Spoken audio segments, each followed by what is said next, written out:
회개를 하는 그런 삶을 살아가겠다고 하는 것은 누구나 다 그리스도인으로서 잘 알고 있습니다만, 구체적으로 어떻게 회개하는 삶을 살아갈 것이냐를 가지고 우리 한번 말씀을 나누면서 은혜를 나누고자 합니다. 우리는 예수 그리스도를 믿는 믿음을 통해서 구원을 받고 하나님의 자녀가 되었습니다. 그리고 예수 믿는 자를 하나님께서는 로마서 1장 24절에서 그리스도 예수 안에 있는 구속으로 말미암아 하나님의 은혜로 값없이 의롭다 하심을 얻은 자 되느니라 라고 하셨습니다. 우리가 예수를 믿음으로써 의로운 자가 된 것입니다. 그런데 우리는 정말 의인으로 사나요? 우리가 살아가면서 예수를 믿은 이후로는 한 번도 죄를 짓지 않나요? 그렇지 않습니다. 우리는 여전히 죄를 지을 수 있는 연약한 존재입니다. 그러면 만일 우리가 계속해서 걸핏하면 죄를 짓고도 우리는 이미 구원받은 자들이기 때문에 장차 최후의 심판 때에도 반드시 구원받을 것임을 믿기만 하면 되는 것일까요? 결코 그렇지 않습니다. 알파요 오메가이신 그리스도께서 계시록 22장 15절에서 개들과 점술가들과 음행하는 자들과 살인자들과 우상 숭배자들과 거짓말을 좋아하며 지어내는 자는 다 성 밖에 있으리라 라고 말씀하시기 때문입니다. 여기에서 그 개들이란 악한 행위를 하는 자들을 의미합니다. 그리스도를 믿는다고 하면서도 악을 행하는 자, 하나님을 믿는다고 하면서도 점치는 자, 우상 숭배, 즉 세상적인 것들을 더 좋아하는 자, 거짓말하는 자 등은 결코 천국 문 안에 못 들어간다는 말씀입니다. 오늘 우리는 구원받은 그리스도인으로서 여전히 죄를 지을 수도 있는 연약한 존재임을 인정하고 어떻게 끝까지 구원을 이루어갈 수 있을지에 대하여 함께 고민하면서 하나님의 은혜를 나누고자 합니다. 오늘 본문에 우리가 오늘 4장 10절부터 14절을 이렇게 본문으로 삼았습니다만, 이 책 예레미야서의 그 1장, 2장, 3장 이 부분에서는 여호와 하나님의 말씀에 순종하지 않고 세상적인 것들에 빠져서 우상을 숭배하는 유다 왕국의 이스라엘 백성들에 대한 경고의 말씀입니다. 그런데 하나님께서는 예레미야의 그 이스라엘 백성들을 위한 기도의 응답으로서 회개하고 돌아올 길을 알려주셨습니다. 그러나 유다는 끝까지 회개하고 돌아오지 않았습니다. 그 결과 여호와께서 전쟁을 통한 무서운 심판이 있을 것을 또다시 5절서부터 18절까지 이렇게 보면 세 번씩이나 경고를 하셨는데, 그 10절에서 13절의 말씀은 그 두 번째 경고입니다. 그리고 14절은 마지막으로 살 길을 열어주시는 그런 말씀입니다. 여기에서 그 유다라는 그 나라에 대해서 조금 생소하실지 모르겠습니다만, 이 유다라고 하는 것은 남유다 왕국을 가리킵니다. 근데 이스라엘이 원래는 한 나라였어요. 그런데 다윗의 아들 솔로몬 왕 때에 이 솔로몬의 아들인 그 르호보암이라고 하는 그 아들이 있는데, 이 르호보암의 악한 마음으로 인해서 기원전 920년대 경에 그 이스라엘이 둘로 나뉘어졌습니다. 그래서 북쪽은 북이스라엘이라고 부르고 또 남쪽은 남유다라고 그렇게 불렀습니다. 이 예레미야는 대략 그 BC 627년에서 587년 그 사이에 약 40년 동안 남유다 왕국에서 같은 이스라엘, 전체적으로는 같은 이스라엘 백성들이지만 그 이스라엘 백성이 솔로몬이 죽고 난 이후로 이제 두 나라로 이렇게 갈라졌다는 말씀이에요. 근데 그 남쪽에 해당되는 이스라엘, 그걸 유다라고 불렀는데 그 유다 왕국에서 활동한 선지자입니다. 먼저 본문 그 10절부터 한번 보겠습니다. 10절 한번 보십시오. 10절에 처음 부분에서 내가 이르되 슬프도소이다. 주 여호와여, 주께서 진실로 이 백성과 예루살렘을 크게 속이셨나이다. 이르시기를 너희에게 평강이 있으리라 하시더니 칼이 이 생명에 이르러, 이 생명은 누구 생명이냐면 우리 생명에 이르렀나이다 를 의미합니다. 우리의 생명에 이르렀나이다.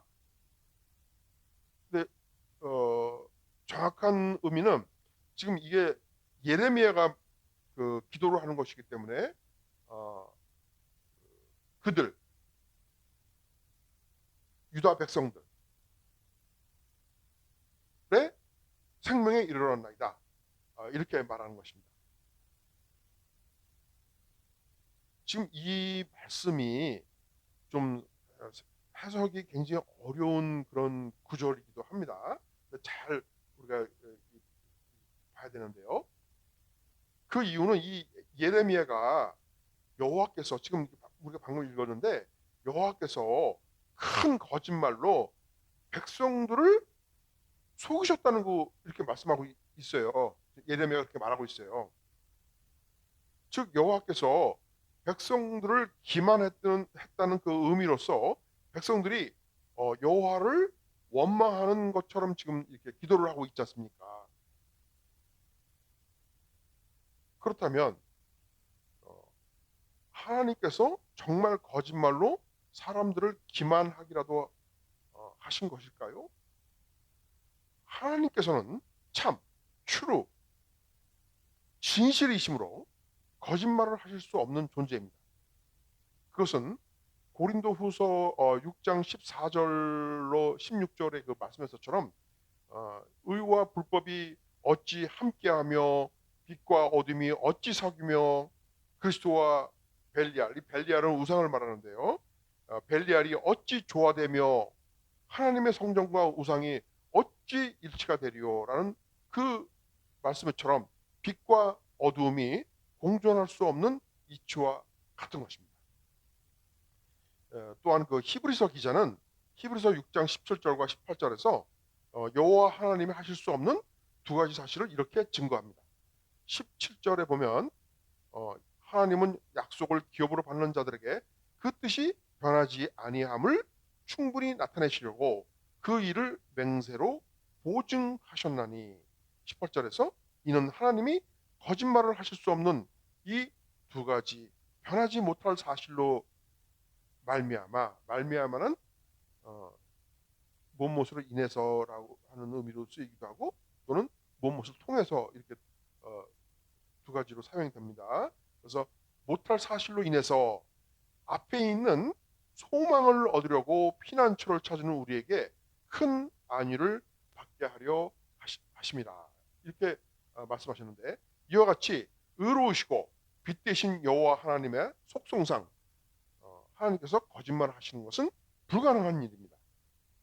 따라서 이 10절의 그 말씀의 의미는, 첫째, 거짓 선지자들은 여호와께서 영적 분별력을 상실한 백성들을 상대로 거짓된 평안과 거짓된 안전이라는 메시지로 백성들을 기만했으며, 또한 백성들은 그러한 거짓 평안, 거짓 안전의 메시지 듣기를 좋아했다는 것입니다.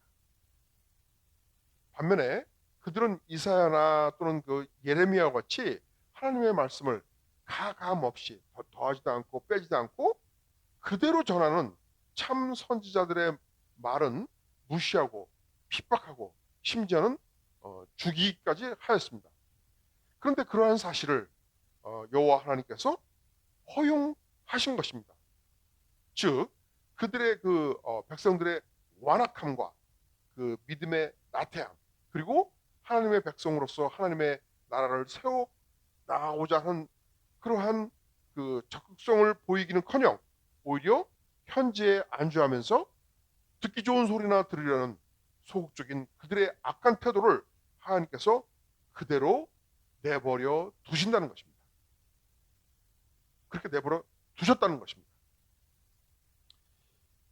여호와 하나님의 이와 같은 그 허용 자체가 실상은 영적 분별력을 잃고 듣기 좋은 말만 들으려 하는 백성들과 이를 악용해서 거짓 예언으로 백성들의 비유를 맞추던 거짓 선지자들에 대한 그 심판 중 하나였습니다. 이 10절에서 슬프도소이다, 우리말에는 그렇게 지금 번역이 되어 있습니다. 근데 그 옆에 영어를 한번 보세요. 영어를 보면은 Then I said, Lord God, 이렇게 되어 있죠. 그래서 이 지금 영어로 된 번역이 이 원문에 아주 가깝게 번역을 한 거예요. 또 원문에 히브리어 원문에도 아하 이렇게 되어 있습니다. 이 히브리 사람들이 아하 이렇게 할 때는 아주 극한적인 슬픔을 나타낼 때는 나타날 때 사용하는 그 의성어 소리 나는 의미가 있는 소리 나는 단어, 그런 언어 있죠. 소리 나는 대로 쓰는 단어입니다. 그래서 이 예레미야는 7절부터 9절에서 언급한 바와 같이 이제 앞에 7절에서 9절에서 언급한 바와 같이 여호와의 유다가 멸망당하고 또 전 국토가 황폐케 되리라는 1차 하나님께서 황폐케 되리라고 유다가 경고의 말씀을 하신 1차 경고의 말씀을 하신 것을 백성들에게 전하다 말고 그 말씀이 너무나 참혹하고 두려워서 자신도 모르게 이 예레미야가 아하 이렇게 애간장이 끓는 그런 탄식의 소리를 바라는 것입니다. 이어서 주 여호와여, 주께서 진실로 이 백성과 예루살렘을 크게 속이셨나이다, 이렇게 말하고 있는데, 이것은 여호와께서 유다 백성들을 속이셨다는 말이 아니라 영적 분별력을 잃은 백성들과 이들을 이용하여서 온갖 거짓 예언의 말로 백성들을 기만하도록 내버려 두신 여호와의 진노와 징계에 대해서 예레미야 선지자가 탄식하는 소리인 것입니다. 다음은 너희에게 평강이 있으리라. 이것은 거짓 선지자들이 영적 소경된 백성들을 기만하는 단골 메시지입니다. 여호와를 배신하고 우상 숭배에 빠진 자들에게 여호와의 평강과 평안의 메시지는 오히려 여호와의 이름을 능멸하는 사악한 범죄였던 것입니다. 오늘날도 이런 현상은 똑같이 일어납니다. 청중이 듣기 좋은 소리만 하는 설교자들, 이를 설교자라는 목사라고 선호하는 교인들, 그것은 둘 다 함께 다 망하는 길입니다. 사도 바울은 데살로니가 전서 5장 3절에서 이렇게 경고를 했습니다. 그들이 평안하다 안전하다 할 그때 임신한 여자에게 해산의 고통이 이름과 같이, 오늘 이 해산의 고통이 갑자기 찾아오잖아요.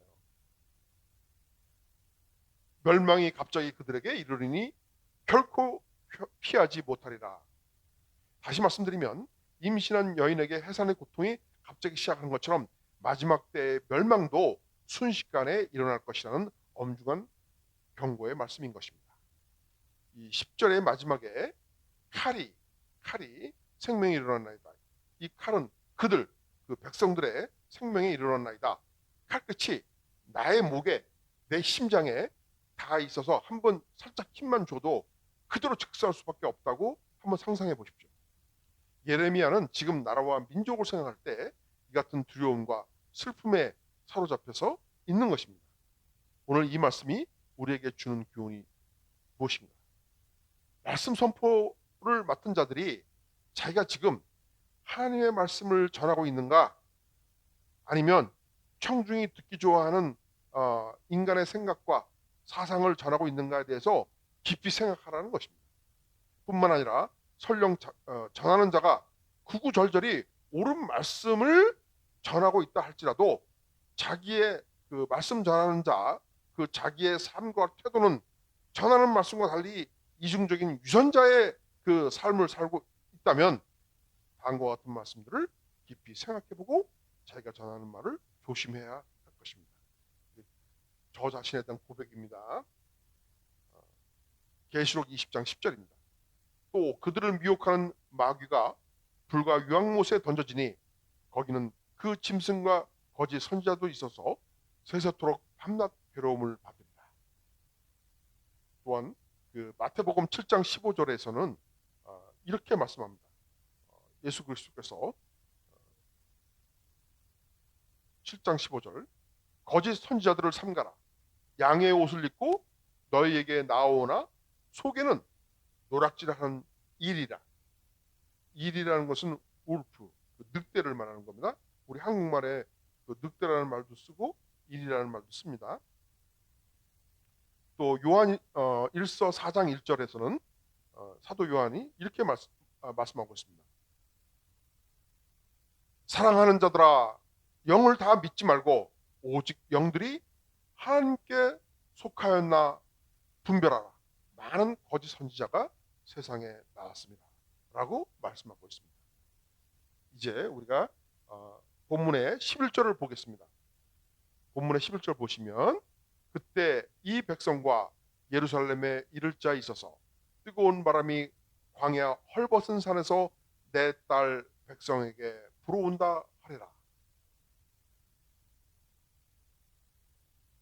이제 내 딸은 물론 이스라엘 백성을 말하는 거죠. 그때, 이 그때란 여호와께서 정하신 때를 말합니다. 하나님께서 정하신 때를 말합니다. 달리 말씀드리면 만사는 다 여호와의 그 주권과 통치로 때를 따라서 일어난다는 것을 의미합니다. 그리고 그 뜨거운 바람이라는 것은 가나안 동쪽 그 아라비아 사막에서 불어오는 시로코라고 하는 열풍을 말합니다. 이 바람이 불면 곡식의 그 줄기는 물론 뿌리까지 말려서 온 땅이 마르는 극심한 기근의 재앙을 부른다고 합니다. 지금 이 바람의 그 지금도 그 불어요. 이 말씀에서는 그것이 여호와의 심판 도구로서 사용되는 그 가나안 땅을 초토화시킬 바벨론을 상징하고 있습니다. 그래서 이 뜨거운 바람이 11절의 끝부분과 12절에서 이는 키즈를 하기 위함도 아니요 정결하게 하려 함도 아니며 이보다 더 강한 바람이 나 여호와를 위하여 오리니 이제 나 여호와가 그들은 유다 백성을 말하는 거죠. 유다에게 심판을 행할 것이다. 키질 아시죠? 키질 그 벼 껍질 벗기기 위해서 이렇게 뒤집는 거, 그거 보고 키질이라고 하죠. 수장 권사님 키질 아세요? 예, 키질.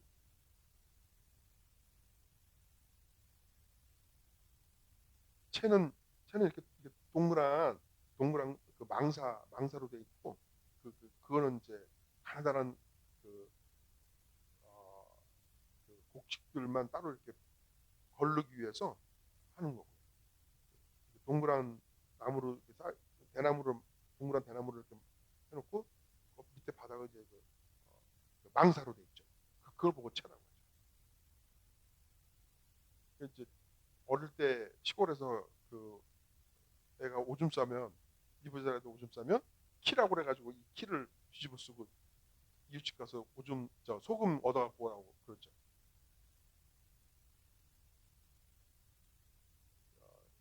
이 키질을 하기 위함도 아니요 정결하게 하려 함도 아니며, 이 당시 그 유대인들의 추수의 그 탈곡 방법이 맷돌에 껍질을 벗긴 곡물을 이제 적당히 세게 부는 바람에 날려서 이렇게 껍질을 분리하고 이제 불순물을 제거했습니다. 이제 그것이 이제 키질입니다. 그래서 이제 그 여호와께서 불게 하려는 이 바람은 그러한 그 착한 바람이 아니라는 것입니다. 그것은 무서운, 여호와께서 말씀하시는 바람은 무서운 심판의 바람인 것입니다.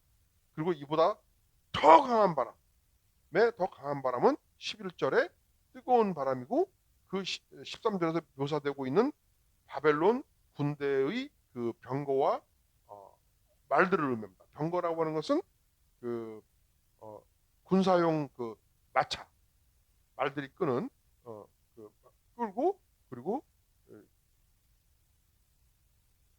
군인들이 그 말에서 말을 타고, 그 마차를 타고 전쟁할 때 사용하는 그 병거라고 하는데요. 그러한 병거와 말들을 의미합니다. 이어서 그 12절에서 나 여호와를 위하여 오리니라고 했는데, 이것은 조금 전에 언급한 그 더 강한 바람, 그 뜨거운 바람을 다스리면서 또 부리시는 자가 여호와 하나님이심을 분명히 밝히는 말씀입니다. 즉 전란과 기근 등의 자연재해는 결코 우연이 아니라 여호와의 통치와 다스리심의 주권적 방법이라고 하는 것입니다. 그리고 13절에서 보라, 그가 구름같이 올라오나니 할 때, 이 그라는 것은 바벨론 군대를 말하는 겁니다. 바벨론 군대가 구름같이 올라오니 그의 병거는 회오리바람 같고 그의 말들은 독수리보다 빠르다. 그래서 이제 우리에게 화이트다라고 하는데, 이게 누구예요? 유다 백성들이, 이스라엘 백성들이 그냥 기절을 하면서 우리에게 화이트다, 우리는 멸망하도다 하리라, 그렇게 하리라, 그런 말을 하리라, 이런 말씀이죠. 보라, 그가 구름같이 올라오노니, 이것은 마치 그 장마철에 비를 몰고 오는 빡빡하고 캄캄한 구름처럼 거침없이 몰려오는 바벨론 군대를 묘사하는 것입니다. 그의 병거는 회오리바람 같고 또 그의 말들은 독수리보다 빠르도다.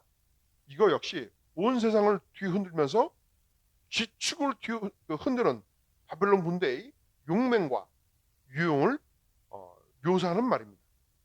즉 유다에 대한 여호와의 심판이 유다의 바로 코앞에까지 닥쳐왔음을 의미하는 것입니다.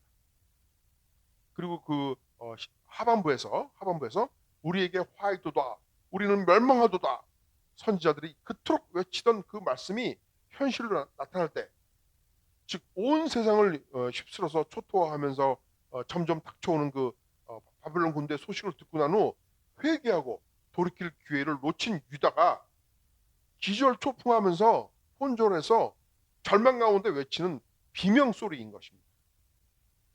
이제 유다는 청령 소망이 없는 것일까요? 그러나 천만다행히도 본문의 14절에서 그 해답을 주고 있습니다. 예루살렘아, 내 마음의 악을 씻어버리라. 그리하면 구원을 얻으리라. 내 악한 생각이 내 속에 얼마나 오래 머물겠느냐. 그리하면 구원을 얻으리라. 지금 이 하나님께서는 악을 행한 유다 백성들에게 구원 얻을 길을 제시하고 있습니다. 유다에게 구원을 얻을 그 기회가 남아 있는 한 아직 소망은 있습니다. 그런데 구원은 언제나 회개, 돌이킴을 전제로 합니다. 회개 없는 구원은 있을 수 없기 때문입니다. 그렇다면 어떻게 회개해야 하겠습니까? 이 14절에서 하나님께서는 유다, 즉 그 이스라엘 백성들에게 마음의 악을 씻어버리라고 말씀하고 있습니다. 그들 속에 있는 악한 마음과 악한 행동들을 버리라는 것입니다. 내 마음의 악을 씻어버리라. 14절 하반부에 네 속에 악한 그 생각이라고 하는 것은 죄의 발상지요, 죄의 근원지를 가리킵니다. 유다에게 내 마음의 악과 내 속에 악한 생각을 언급하신 그 이유는 바리새인들과 같은 유다의 그 위선적 종교 행위 때문입니다. 물론 제가 이 바리새인이라는 표현은 비유를 했지만 지금 이때 이 예레미야 때는 바리새인이 아직 있지 않을 때예요. 이거는 나중에 이제 또 말씀을 드리겠습니다만 바리새인은 더 한참 후대 때 등장한 그 하나님 말씀을 온전히 율법을 철저하게 지켜야 된다라는 그 파가 있었는데 그 파를 바리새파라고 그러고 그들을 바리새인이라고 그렇게 부르는 거고 이 예레미야가 활동하던 그 기원전 600년대 때 이때는 아직 바리새파라고 하는 그러한 그 사람들이 아직은 등장하지는 않았습니다. 그러나 제가 이제 그 비유를 들어서 지금 말씀을 드린 겁니다. 이 유다 백성 그들은 그 하나님의 선택된 백성으로서 오직 여호와 하나님을 섬겨야 함에도 불구하고 그들의 속마음은 여전히 우상들에게 또 그 세상적인 그 것들에게 집착해 있었습니다. 그들의 마음 속에는 여호와를 경외함도 없고 두려워함도 없고 믿고 의지함도 없이 겉으로만 모세의 율법을 따라서 성전에서 매주 안식일에 그리고 매 절기 때 형식적으로는 완벽한 제사 예배를 드렸습니다. 그러나 그것은 여호와 하나님을 기만하는 이중 삼중의 범죄였던 것입니다. 그것에 대해서 하나님께서는 본문 우리가 오늘 살펴보고 있는 이 본문의 7절, 8절, 9절에서 이렇게 말씀하고 있습니다. 7절 보시면 사자가 그 숲에서 올라왔으며 나라들을 멸하는 자가 나왔으며 왔을 때 내 땅을 황폐하게 하려고 이미 그의 처소를 떠났은즉 내 성읍들이 황폐하여 거민이 없게 되니 거민이라는 것은 dwellers 거기에 살고 있는 사람들 아무 철저하게 바벨론 군대에 의해서 멸망당해가지고 아주 막 그냥 시도 안 남고 그냥 다 죽게 될 거라는 것을 지금 경고하고 계시는 거예요. 이를 인해서 너희는 굵은 배를 들고 애곡하라. 이는 여호와의 맹렬한 노가 아직 너희에게서 돌이키지 아니하였습니다. 나 여호와가 말하노라. 그날에 왕과 방백들은 낙심할 것이며 제사장들은 놀랄 것이며 선지자들은 깜짝 놀라리라. 이 말씀은 하나님께서 그가 선택하신 백성들을 버리시겠다는 마지막 무서운 경고의 말씀입니다. 유다 백성들이 그들의 마음속에 있는 악한 생각을 버리지 않는 한 이제 더 이상 그들은 하나님께 속한 자들이 아님을 지금 하나님께서 선포하고 있기 때문입니다. 그것에 대한 증거가 본문 지금 그 앞부분의 그 4절로 거슬러 올라가면 4절에서 이렇게 말씀하고 있습니다. 유다인과 예루살렘 주민들아 너희는 스스로 할례를 행하여 너희 마음 가죽을 베고 나 여호와께 속하라.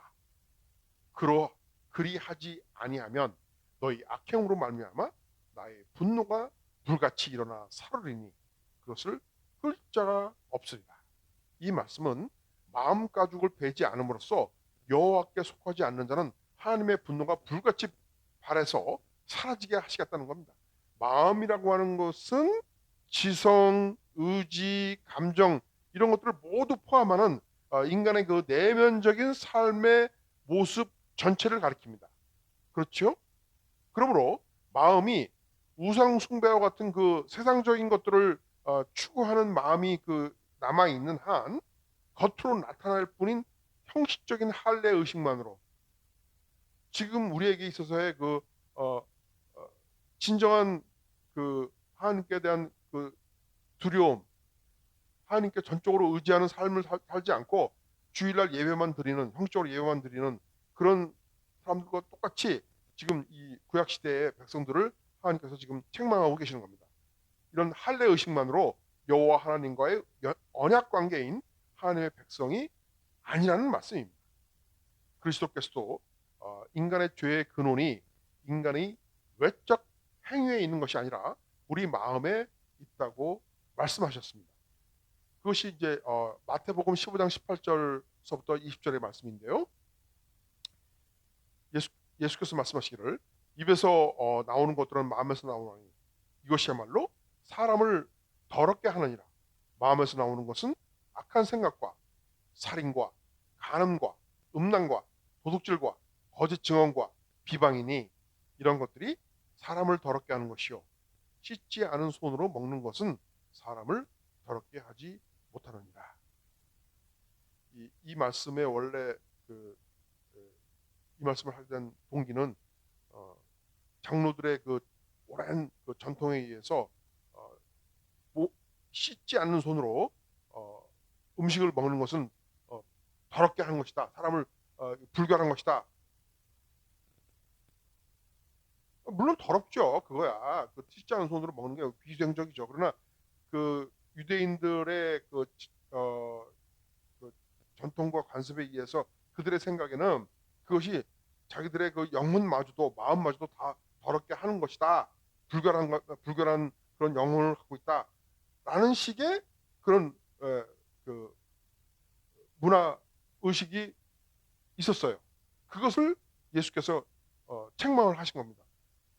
손이 더러운 게 문제가 아니라 속 안에 내면의 더러움이 문제인 것이다라는 것을 말씀하신 거예요. 사도 바울은 에베소서 4장 29절하고 30절에서 이렇게 말씀합니다.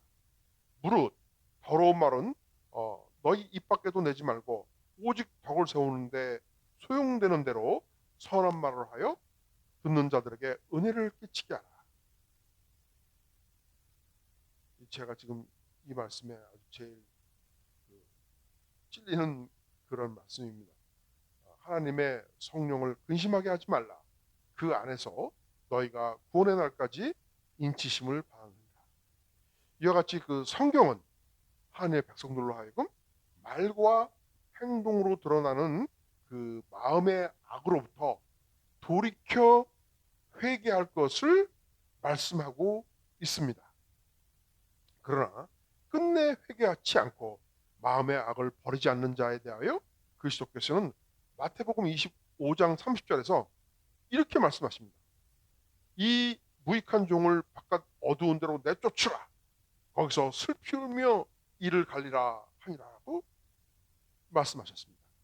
이 말씀은 회개치 않음으로써 지옥의 나락에 그 떨어진 자가 통곡하고 울면서 후회하는 장면을 말씀하는 것입니다.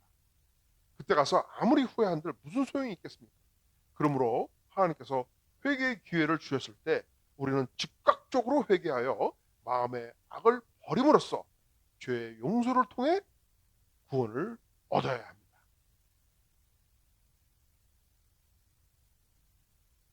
우리가 살아가면서 자기도 모르게 죄를 지을 수는 있지만 그 죄를 지은 것에 대해서 즉각적으로 회개치 않으면 구원 얻을 수 없는 그 명백한 증거는 저도 과거에 경험을 했지만 우리의 목숨은 우리의 생명은 전적으로 하나님께 달려 있습니다. 우리가 언제 죽을지 몰라요. 어떻게 될지 모르는 거예요. 뭐 어떤 사고가 일어날지 모르는 거예요. 언제 예수님께서 오실지 모르는 거고 어떤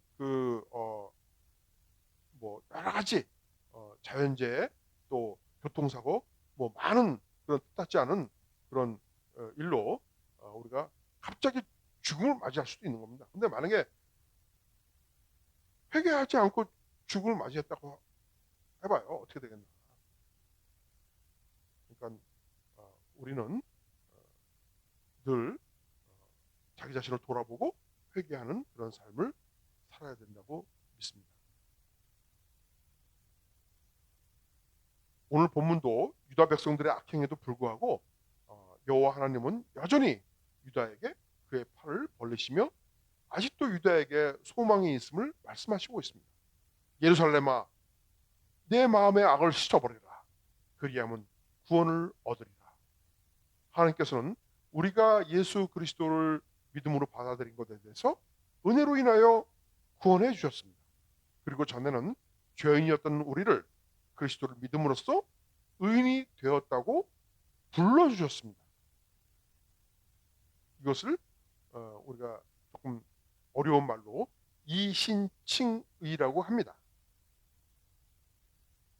그러므로 이제 우리는 의인된 자로서 그리스도께 순종하는 삶을 살아가야 합니다. 우리는 우리의 실제 삶 속에서 가끔씩 자기도 모르게 죄된 본성의 말과 행동과 태도 등으로 나타나는 마음의 악을 버려야 하는 것입니다. 그것이 그리스도의 의인으로서 마땅히 해야 할 의무이기 때문이며 또한 하나님의 백성과 자녀라는 증거이기 때문입니다. 실은 개인적으로 저의 그 죄된 본성에 대해서 고백하면 얼마 전에 제가 누군가와 말다툼을 하게 되었습니다. 근데 상대방이 저에게 험한 말을 하니까 저도 모르게 저 역시 상대방에게 험한 말을 말로써 맞대응을 하고 말았습니다. 근데 그 순간 저는 제 자신이 너무 부끄러웠습니다. 그리고 성경의 말씀이 불현듯 이렇게 제 머릿속을 스치고 지나갔습니다. 그 말씀이 떠오르는 순간 저는 제 가슴이 뛰는 것을 느꼈고 제 자신이 참 추하다는 생각이 들었습니다. 그것은 성령을 거스르는 것에 대한 어떤 그 수치심이었습니다. 결국 저는 즉시 상대방에게 진심 어린 사과를 할 수밖에 없었습니다. 그것은 에베소서 5장 6절부터 9절까지의 말씀이었습니다. 누구든지 헛된 말로 너희를 속이지 못하게 하라. 이를 인하여 하나님의 진노가 불순종의 아들들에게 임하나니 그러므로 그들과 함께하는 자가 되지 말라. 너희가 전에는 어둠이더니 이제는 주 안에서 빛이라. 빛의 자녀들처럼 행하라. 빛의 열매는 모든 착함과 의로움과 진실함에 있느니라. 과거에 유다 왕국의 이스라엘 백성들이 세상적인 것들에 눈이 어두워져서 우상을 숭배하고 하나님께 드리는 예배는 한낱 형식적인 것에 불과한 믿음을 나타냈습니다. 지금까지 우리가 살펴본 그 내용들은 그것으로 인해서 여호와 하나님께서 선택하신 이스라엘 백성들에게 그들이 마음의 악으로부터 돌이키지 않는다면 완전히 멸망당하게 될 것을 엄중히 경고하시는 말씀이었습니다. 동시에 하나님께서는 이스라엘 백성들이 멸망당하지 않고 구원을 얻기 위해서는 진정한 마음의 악을 버리고 회개하라는 자비의 명령이었습니다. 믿음의 성도 여러분, 현재를 살아가는 우리 그리스도인들도 하나님으로부터 선택받은 백성들입니다. 그리고 우리는 의인이 되었습니다. 그러나 비록 우리가 예수 그리스도를 믿는 믿음으로 인하여 의인이 되었다 할지라도 우리 안에 여전히 남아있는 죄된 본성으로 인하여 때로는 우리가 순간적으로 악한 말로써 또 악한 행동으로써 악한 마음의 태도로서 죄를 지을 수 있습니다. 그때마다 우리는 하나님의 심판을 두려워해서 마음의 악을 버림으로써 주님 앞에 나아가야 합니다. 그리고 자기의 죄를 고백한 후 용서를 구하는 회개의 기도를 해야 합니다. 그것이 오늘 본문이 말씀하는 구원 얻는 길이기 때문입니다.